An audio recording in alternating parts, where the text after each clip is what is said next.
America Iran സമാധാന കരാറിൽ ധാരണ വൈകുന്നു. ധാരണയാകും വരെ നാവിക ഉപരോധം തുടരുമെന്നാണ് ഡൊണാൾഡ് ട്രംപിന്റെ നിലപാട്.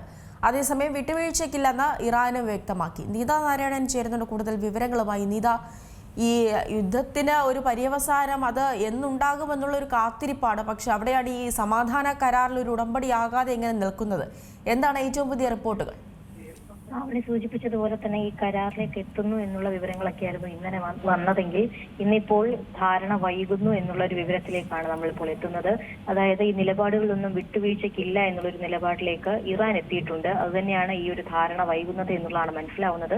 അതുപോലെ തന്നെ ഈ ധാരണയിൽ എത്തുന്നത് വരെ നാവിക ഉപരോധം തുടരുമെന്നുള്ള കാര്യം ട്രംപും അറിയിച്ചിട്ടുണ്ട്. അങ്ങനെ പോകുമ്പോൾ ഒരു സമാധാന കരാറിലേക്കല്ല പോകുന്നത്, അത് വീണ്ടും അനിശ്ചിതത്വത്തിലേക്ക് മാറുന്നു എന്നുള്ളത് തന്നെയാണ് ഇപ്പോൾ നമുക്ക് മനസ്സിലാവുന്നത്. ഈ ഇറാന്റെ ആണവ ഭീഷണി അവസാനിപ്പിക്കണം എന്നുള്ളതാണ് ട്രംപിന്റെ ഒരു ആവശ്യം. അങ്ങനെയാണെങ്കിൽ മാത്രമേ ഒരു അന്തിമ കരാറിലേക്ക് എത്തുകയുള്ളൂ എന്നുള്ള കാര്യമാണ് ഇപ്പോൾ ഡൊണാൾഡ് ട്രംപും ഒപ്പം തന്നെ ഇസ്രായേൽ പ്രധാനമന്ത്രി ബെഞ്ചമിൻ നെതന്യാഹുവും തമ്മിൽ ധാരണയിൽ എത്തിയിരിക്കുന്നത്.